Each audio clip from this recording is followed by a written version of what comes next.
योग याग विधि एणवे सिद्धि योग याग विधि एणवे सिद्धि वायाची उपाधी दंभ धर्म वायाची उपाधी दंभ धर्म वायाची उपाधी दंभ धर्म भाव विन देव न केले निसंदेह भावे विन देव न केले निसंदेह गुरु विन अनुभव कैसा कळे गुरु विन अनुभव कैसा कळे गुरु विन अनुभव कैसा कळे तपे विन दैवत दिधल्या विन प्राप्त तपे विन दैवत दिधल्या विन प्राप्त तुझे विन हित कोण सांगे तुझे विन हित कोण सांगे तुझे विन हित कोण सांगे ज्ञानदेव सांगे दृष्टांताची मात साधूचे संगती तरणोपाय साधूचे संगती तरणोपाय साधूचे संगती तरणोपाय हरी मुखे म्हणा हरी मुखे म्हणा पुण्याची गणना कोण करी पुण्याची गणना कोण करी पुण्याची गणना कोण करी.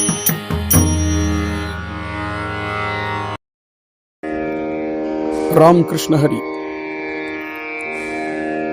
श्री हरिपाठ कीर्तनम 5 योग याग विधि ಏಣೆ ನೋಹೆ ಸಿದ್ಧಿ.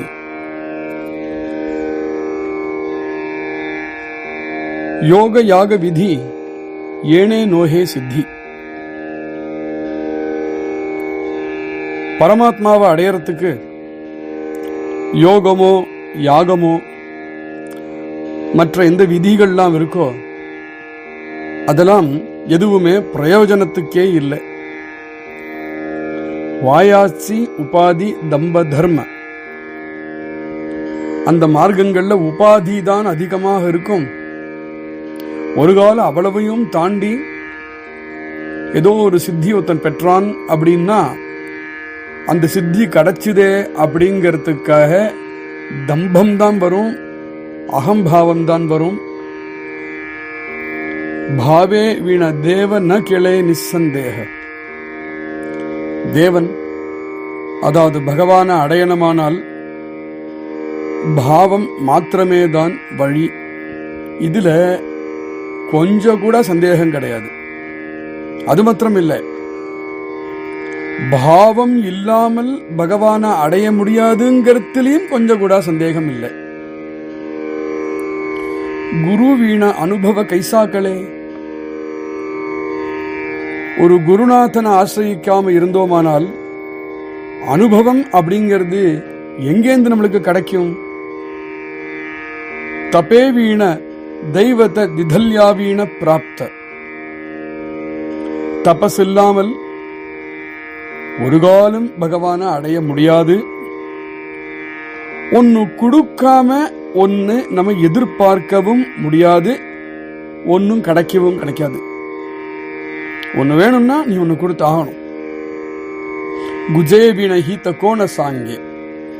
நம்மளுக்கு எது ஹிதமோ அத பெரியோர்கள் அவாதானே நம்மளுக்கு சொல்லி தரணும். அவளை விட்டா நம்மளுக்கு வேற எந்த கதி?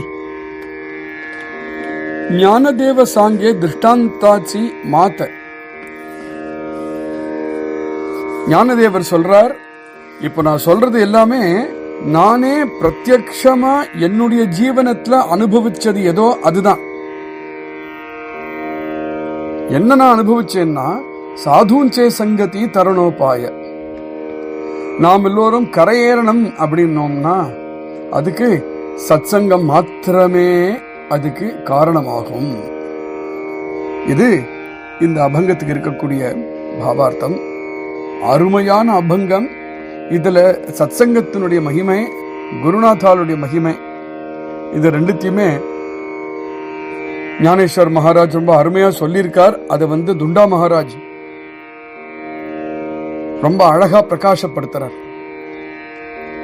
முதல் சரணத்துல யோக யாக விதி ஏனேனவே சித்தி, இதோடைய விவரணம் என்ன சொன்னாரோ அதை கொஞ்சம் சவணம் பண்ணுவோம். வாயாச்சி உபாதி தம்ப தர்ம அப்படிங்கிறது. யோக யாக விதி. யோக அப்படிங்கிறது இங்க எந்த யோகத்தை சொல்றது? அஷ்டாங்க யோகத்தை சொல்றது.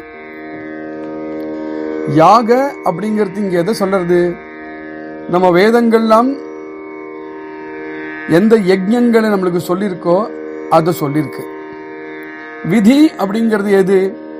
விவிதமான கர்ம விதிகள்லாம் வேதங்களும் சாஸ்திரங்களும் நம்மளுக்கு எது எடுத்து கொடுத்துருக்கோ அதுதான் சொல்லியிருக்கு. கவனிச்சு பார்த்தோம்னா அஷ்டாங்க யோகம், யஜ்ஞம், கர்ம விதிகள் எல்லாமே வேதத்திலேருந்தும் சாஸ்திரத்திலேருந்தும் தான் வந்திருக்கு. அதோ போய் எப்படி ஞானேஸ்வர மகாராஜ் அதெல்லாம் வீண், அதில் ஈடுபடாதுன்னு எப்படி சொல்றாரு அவர்? ஏற்கனவே நம்ம 2 நாள் முன்னாடி சிரவணம் பண்ணினோம் இல்லையா? நம்ம எதையுமே நம்மளுடைய சனாதன தர்மத்துல ஏத்துக்கிறோம்னா வேதத்துக்கும் சாஸ்திரத்துக்கும் எது ஒத்து வரதோ அதுதான் ஏத்துப்போம், இல்லைன்னா நம்மளை ஏத்துக்கவே மாட்டோம்.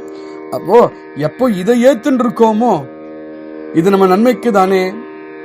அப்படி இருக்கும்போது ஞானேஸ்வர மகாராஜ் இதையும் போய் இது நம்மளுக்கு உதவாது அப்படின்னு எப்படி அப்படி சொல்லறார்? ஏன்னா இந்த விஷயங்கள் எல்லாமே ஸ்ருதிகள், ஸ்மிருதிகள், புராணங்கள் என்ன சொல்லியிருக்கோ அதுல பிரதிபாத்தியமா இருக்கிற விஷயம் தானே இதெல்லாம்.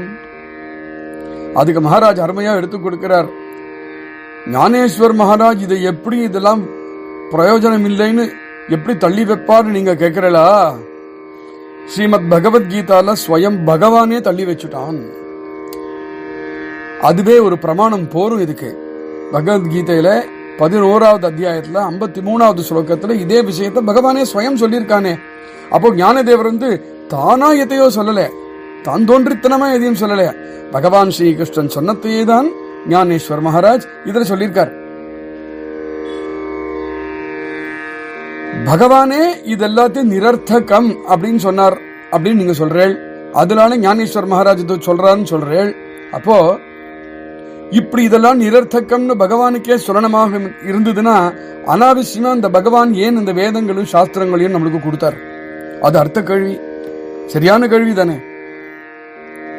நிரர்த்தக்கத்தை நம்மளுக்கு கொடுத்து அதை நிரர்த்தக்கம்னு சொல்லுவானே, அது கொடுக்கவே வேண்டாமே நம்ம கிட்ட. அதுக்கு அழகா விளக்கம் கொடுக்கிறார். யோகமோ யாகமோ சகல சாஸ்திரங்கள்லயும் அதை பத்தி ஆங்காங்கு சொல்லப்பட்டிருக்கு.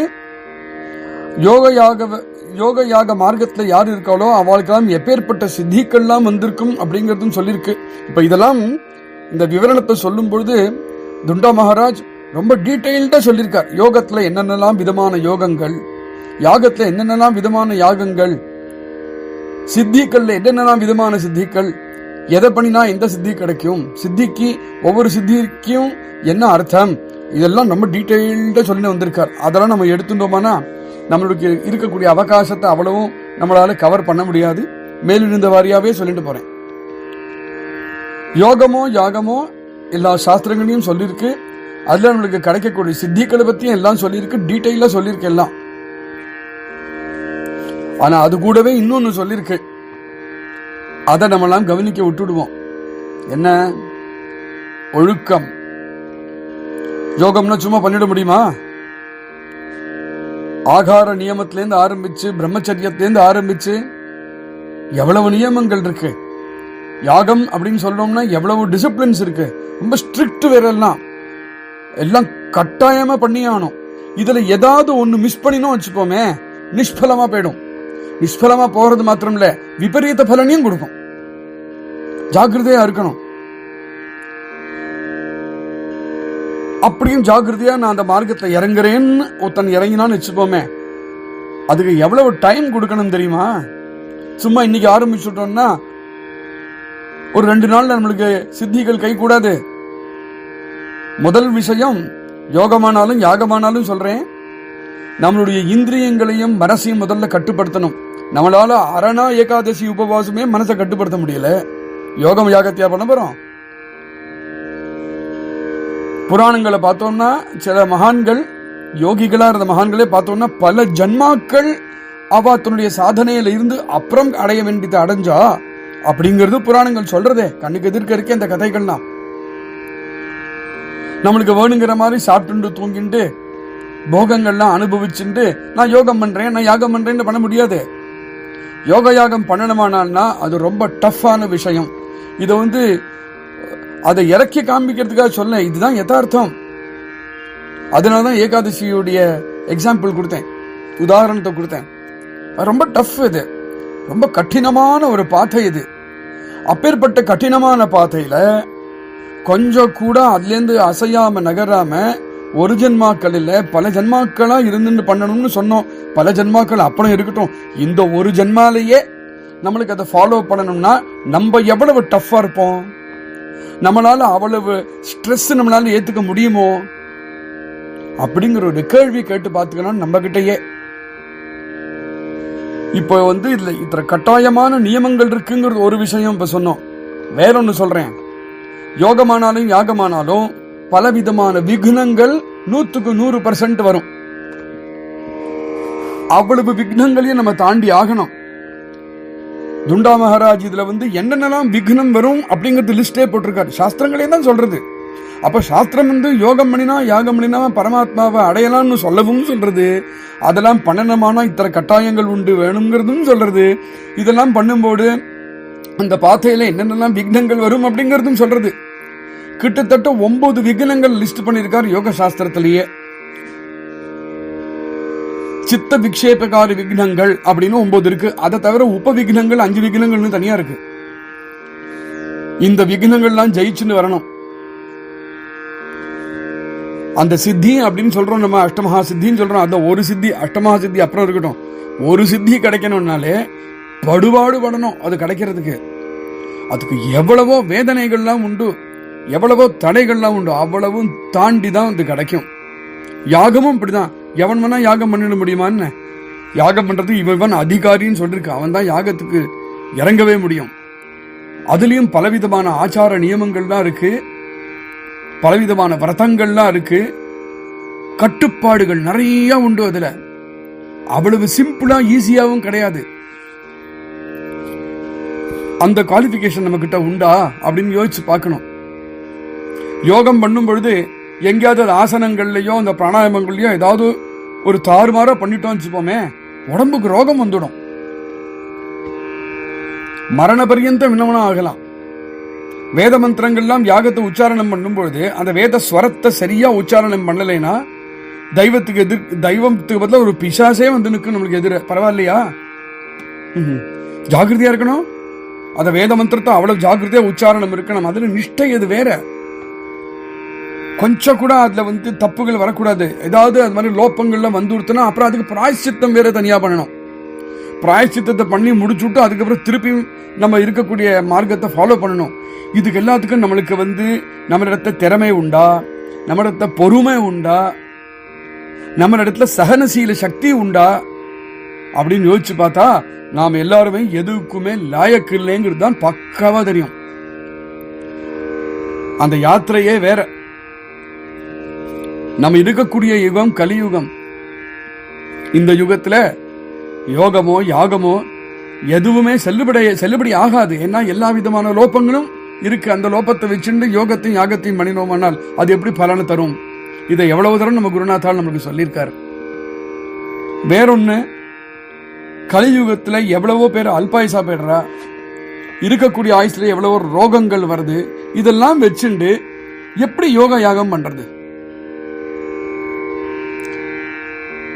ஸ்ரீ அண்ணா அதுவும் சொல்லுவார். பிராணன், கலியுகத்தை பிராணனே சாப்பாட்டை டிபெண்ட் பண்ணி தான் இருக்கு. இங்க பிராணனே அன்னமயமா தான் இருக்கு நமக்கு பிராணமே. இதெல்லாம் வச்சுட்டு எங்கேருந்து யோக யாகம் பண்றது?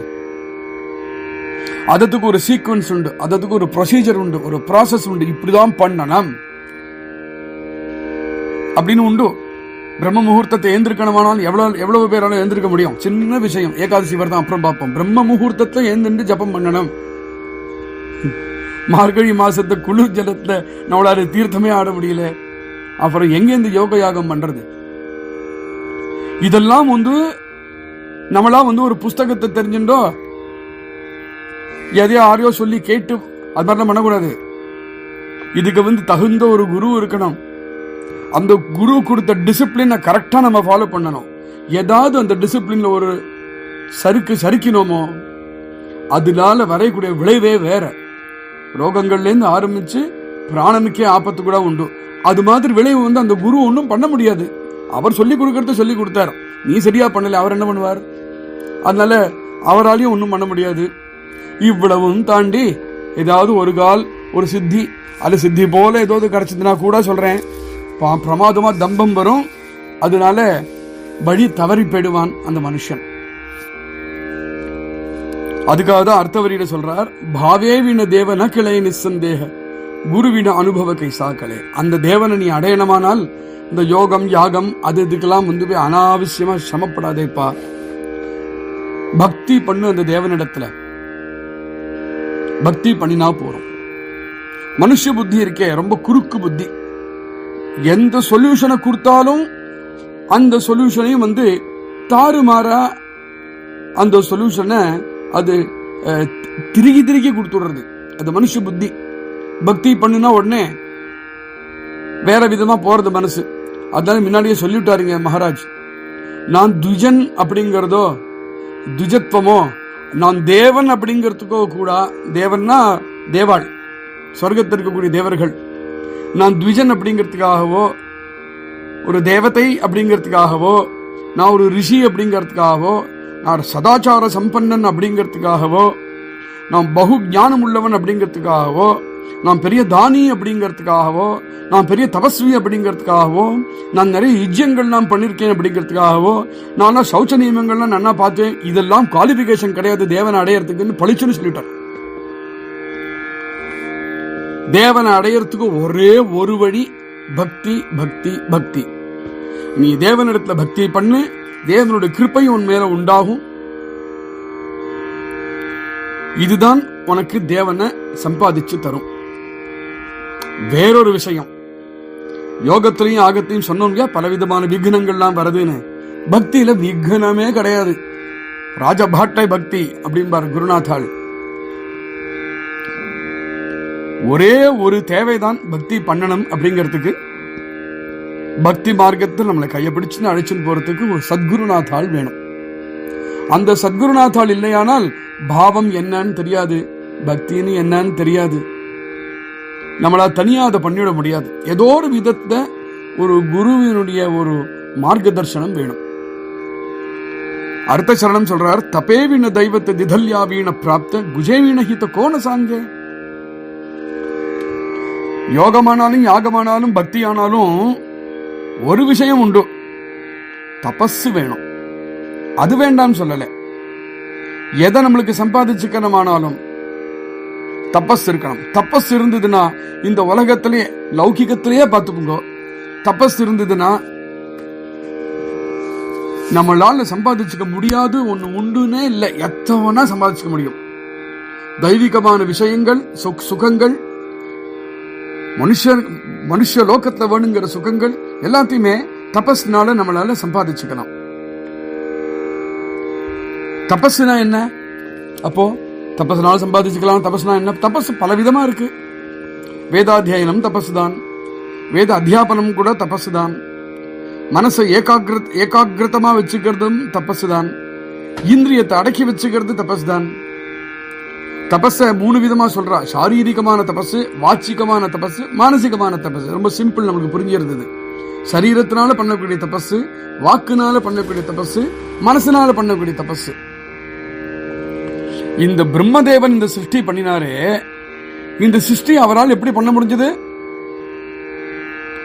தப தப தப தப அப்படிங்கிற சப்தம் அவருக்கு கேட்டதுக்கு அப்புறம் அவர் தபஸ் பண்ணி, தபஸ்னாலதான் இந்த சிருஷ்டி பண்ணக்கூடிய சாமர்த்தியம் அவருக்கே கிடைச்சது. அப்ப தபஸ் வேணும். அந்த தபஸ் விடாப்பிடியான தபஸா இருக்கணும்.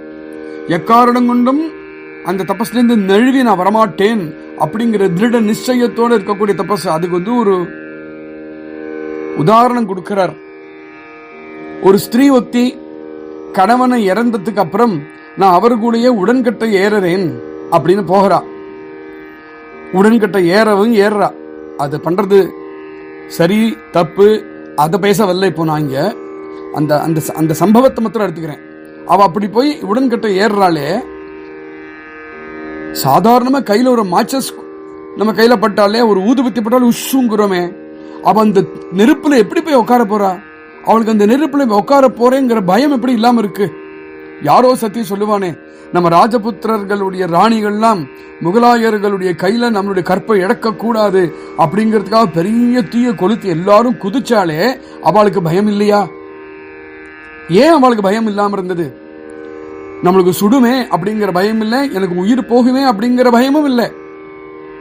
அதுக்கு காரணம் அவளுடைய கொள்கை ஏதோ, அந்த கொள்கையில் இருக்கக்கூடிய நிஷ்டை தான் அதுக்கு காரணம். அந்த ஆட்டிடியூட் இருக்கணும். யாருக்கு? ஒரு தபஸ்விக்கு. அதுக்காக இந்த உதாரணம். ஒரு தபஸ்விக்கு நான் என்ன ஆனாலும் பரவாயில்ல அப்படிங்கிற தீவிரமான ஒரு இச்சை இருக்கணும். நான் இதை அடைஞ்சுதான் ஆவேன் அப்படின்னு ஹிருதயத்தை இந்த தீவிரமான இச்சையோடு இருந்தாதான் அதுக்கு தபஸ்ன்னு பேர்.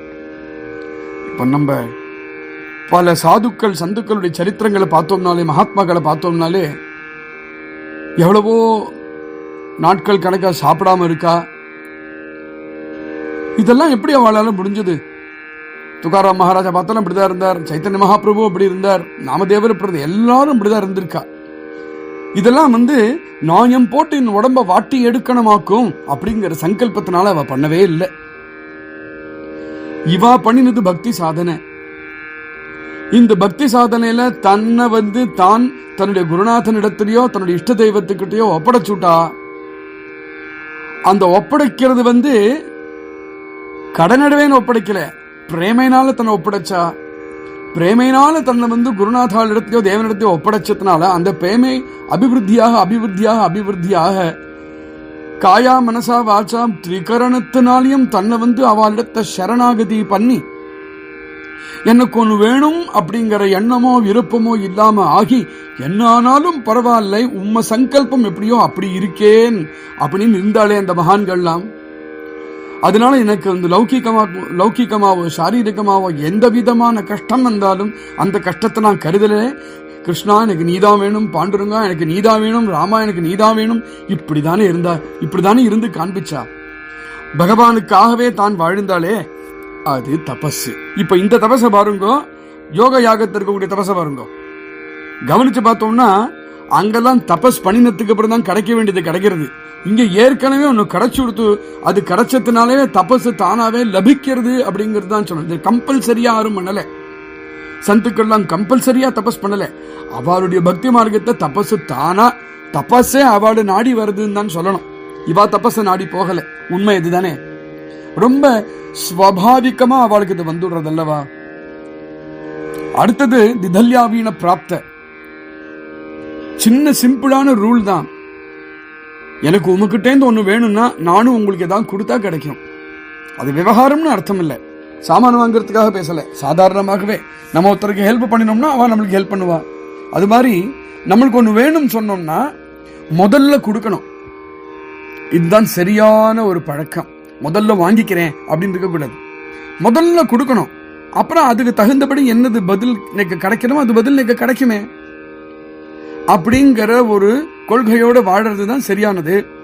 அதுதான் திதல்யாவீன பிராப்த. நீ முதல்ல ஓரளவு ஸ்ரீ அண்ணா சொல்லுவாரு, நீ ஒரு அடி பெருமாள் கிட்ட எடுத்து வை, பெருமாள் உங்களோட 10 அடி எடுத்துன்னு வருவார் சொல்றாரு இல்லையா. அருமையான ஒரு உபதேசம்.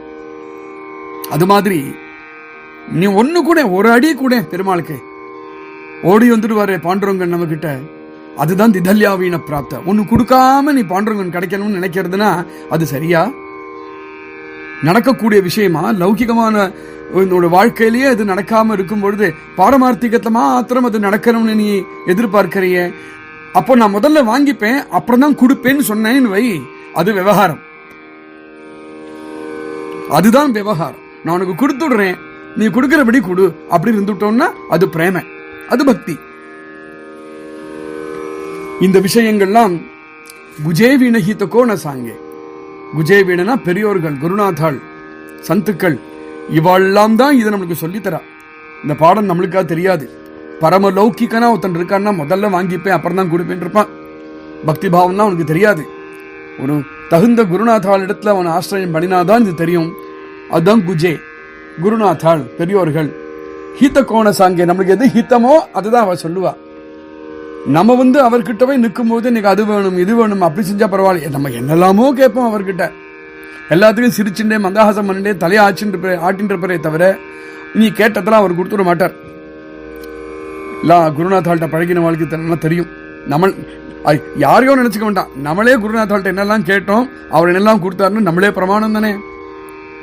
அச்சு பிச்சு மாதிரி காமாச்சுமானு என்னத்தெல்லாமோ கேட்டோம், அதெல்லாமா கொடுத்துட்டு இருந்தார் அவர் நம்மளுக்கு. இல்லையே, அதெல்லாம் கொடுக்கறது இல்லையா அவர். நீ கேட்டதெல்லாம் கொடுக்கறதில்ல, இன்னைக்கும் நீ கேட்டதெல்லாம் கொடுக்கறது இல்லை. உனக்கு எது நல்லதுன்னு அவருக்கு தெரியும், உனக்கு எது ஹித கோண சாங்கி, உனக்கு எது ஹித்தம்னா அவருக்கு மாத்திரம் தான் தெரியுமே தவிர அடாடா மடையா உனக்கே தெரியாது. உனக்கு என்ன வேணும்னு உனக்கே தெரியாதவன் தான் மடையன். ஆனா குருநாத்தாள் கிட்ட வந்ததான உனக்கு எது ஹித்தமோ பார்த்து பார்த்து பார்த்து பார்த்து பண்றார். அது மாத்திரம் இல்ல, நீ கேட்டத பலது கொடுக்கல, சிலது கொடுத்தார். நீ கேட்கவே கேட்கல, அதெல்லாமும் கொடுத்துட்டார். அது அதுக்கு மேல என்ன, அவருக்கு ஒரே நோக்கம் தான், உன்னுடைய ஹிதம் தான் நோக்கமே தவிர வேற எதுவும் அவருக்கு இதுல சம்பாதிக்கிறதுக்கு ஒன்றும் கிடையாது. அது ஏன் அவருக்கு அப்படி இருக்குன்னா, ஏதோ ஒரு விதத்துல உனக்கும் அவருக்கு ஒரு சம்பந்தம். அந்த சம்பந்தம் எதுனா பிரேம சம்பந்தம் அப்படின்னு விளக்குறார் இங்க துண்டா மகாராஜ். இந்த விஷயத்தை குருநாத்தாளிடத்திலையும் சந்துக்களிட்டையும் நானே பர்சனலா அனுபவிச்சிருக்கேன். ஞானதேவ சாங்கே திருஷ்டாந்தாச்சி மாத்த சாதுச்சே சங்கதி தரணோபாய. திருஷ்டாந்தாச்சி மாத்த அப்படின்னா என்னுடைய பிரத்யேகமான ஒரு அனுபவம் அது. ஞானதேவ் சொல்றாரு, சாது சங்கதி சத் சங்கதி, நீ போய் சத் சங்கத்தில நீ போய் சேர்ந்துடையானால் உனக்கு என்னென்னலாம் வேணுமோ இகலோகம் பரலோகம் ரெண்டுத்துக்கும் சாது சங்கமே உனக்கு கொடுத்துடும். எல்லாத்தோடைய முக்கியம் இந்த பவசாகரத்தை தாண்டறதுக்கு அதுவே உனக்கு வழி பண்ணி தரும். ஏற்கனவே இந்த அபங்கத்தை சொன்னார் இல்லையா, பாவம் இல்லாம தேவன் நம்ம அடைய முடியாது அப்படின்னு சொன்னார். இப்ப இங்க என்ன சொல்றார், சத்சங்கதி இல்லாம நீ தேவன் அடைய முடியாதுங்கிறார்.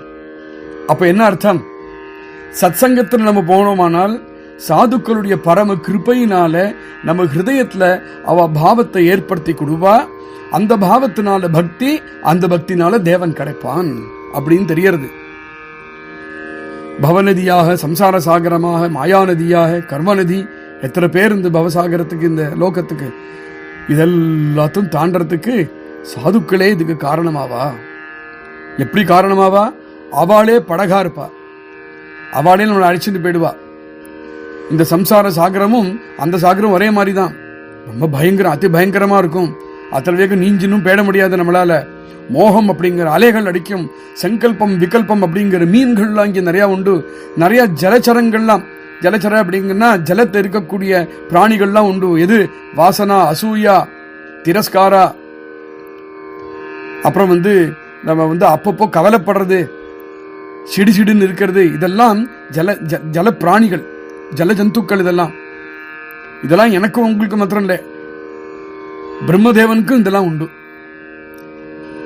அதனால யாரானாலும் இந்த சாகரத்தை தாண்டவானால் சந்துக்கள் மாத்திரமே கதி. இது சொல்லிட்டு வரும்பொழுது அடியனுக்கு தோணின சில விஷயங்கள் சங்கேபமா இங்க சொல்றேன். என்னதுன்னா, தபஸே சாதனை தான். சாதனா இல்லாம எதையும் நம்ம அடைய முடியாது. யோகம் யாகமுமே சாதனைகள் தான். அதுபோல பல சாதனைகள் உண்டு. ஆனால் அந்த சாதனைகள் எதுவுமே நம்மளுக்கு உதவாது. பக்தி மாத்திரமே நம்மளுக்கு உதவும். யோக யாகத்தை பலவிதமான சடங்குகள்லாம் உண்டு. இதை செய், அது செய், அப்படி செய், இப்படி செய்யலாம் உண்டு. பக்தியில ஒரு சடங்கு அப்படி கிடையாது. ஒரே ஒரு எதிர்பார்ப்பு, ஒன்ன பகவான் இடத்துல ஒப்பட அப்படிங்கிறது மாத்திரம்தான். பக்தி பாவத்தை மாத்திரம்தான் எதிர்பார்க்கிறது. ஆனா அந்த பக்தி பாவமும் நம்மளுக்கு சுவாபாவிகமா வரும்னு சொல்ல முடியாது. அந்த பக்தி பாவத்தை நமக்கு கொடுக்கறதுக்கு ஒருவர் வேணும். அவர் தான் குருநாதன் பேரு. குருநாதன் மாத்திரமே அவர்னால எப்படி நம்ம இடத்துல பக்தி பாவத்தை புகட்ட முடியறது அப்படின்னு கேட்டோம்னா, அவர் ஏற்கனவே பாபுக்கனாக இருக்கிறதுனால. அவர் அப்படி இல்லையானால் அவர் எப்படி சொல்லி தருவார்? அவர் ஏற்கனவே பாவாலோகத்திலேயே இருந்துட்டு இருக்கார். அவர் அங்க இருந்துட்டு இருக்கிறதுனால அவரால நம்மளுக்கு புகட்டி இந்த பக்தி பாவத்தை நமக்குள்ளேயும் நன்னா புகட்ட முடியறது அவரால. அதை அவர் எப்படி புகட்டுறார் அப்படின்னா, நம்ம கிட்ட தன்னுடைய அனுபவங்களை நம்ம இடத்துல பகிர்ந்து பகிர்ந்து புகழறார். அவருடைய அனுபவம் தான் பலவிதமான உற்சவங்களாக வருது, அவருடைய அனுபவம் தான் பலவிதமான கிரந்தங்களாக வருது, அவருடைய அனுபவம் தான் பலவிதமான பிரவச்சனங்களாக வருது, அவருடைய அனுபவம் தான் அவர் எப்படி இந்த லோகத்தை எப்படி ஹேண்டில் பண்ணினார் அப்படிங்கிறது நமக்கு தெரிகிறது. இந்த அனுபவங்கள்லாம் அவர் நாம் எல்லோருத்தையும் பகிர்ந்துக்கணும் பகிர்ந்துக்கணும் பகிர்ந்துக்கணும் பகிர்ந்துக்கணும் அப்படிங்கிறதுக்காக படுபாடு படுறாரே, சும்மாவா? ஆனா அந்த அனுபவத்தை நம்ம வாங்கிக்க தயாரா இருக்கணுமே, அவ கொடுக்க தயாரா இருக்கார். அப்போ நம்ம வாங்கிக்க தயாரா இருந்து அவ கொடுக்க தயாரா இருக்கிறதுக்கு ஒரு சம்பந்தம் தேவை. அந்த சம்பந்தம் பிரேம சம்பந்தம். நம்மளுக்கும் அவளுக்கும் பிரேமை அப்படிங்கிற ஒரு கயத்தான நம்மளை கட்டி போட்டிருக்கு. கட்டி போட்டுக்கணும். அப்படி கட்டி போட்டுண்டாதான் இவன் பாக்யவான். அப்பேற்பட்ட பிரேம சம்பந்தத்துல இருந்துட்டு அந்த பிரேம சம்பந்தம் மூலமாக தன்னுடைய சகல அனுபவங்களையும் கொட்டி தீர்க்கிறார் அவர். அதனால முதல்ல நம்ம பிரேம சம்பந்தத்தை உண்டுபடுத்திக்கணும். அப்போ பாக்கி எல்லாம் கிடைச்சிடும். அப்போ குருநாத்தால் கிடைச்சு குருநாத்தால் எடுத்த ஒரு பிரேம சம்பந்தத்தை உண்டு பண்ணிக்கணும் அப்படிங்கிறது பரம பாக்கியமான விஷயமாச்சே. யாராருக்கெல்லாம் அது கிடைச்சதோ பேர்பட்ட பாக்கியவான்களாக இருக்கா. அந்த பிரேம சம்பந்தம் மூலமாக அவர் அனுபவங்கள் மூலமாக பரமாத்மாவை நம்ம அனுபவிப்போம் அப்படின்னு போய் நின்னு பார்த்தா குருநாத்தாலே இந்த பரமாத்மாவா இருக்கார். அது வேற ஏதோ இல்லை. நான் தேவனை காண்பிச்சு கொடுக்கறேன்டா அப்படின்னு சொல்லி வந்தவர் காண்பிச்சு கொடுக்கறதுக்கு உள்ள கர்ப்ப கிரகத்துக்குள்ள போய் நம்மளை அழைச்சிட்டு போய் தானே அந்த தேவனப்பா நின்னுட்டாருன்னா அப்படிதான் பண்றார் குருநாத்தாள். குருநாத்தாள்கிட்ட பழகினவாள்னா அதுதான் அனுபவிச்சோம். ராம் கிருஷ்ண ஹரி.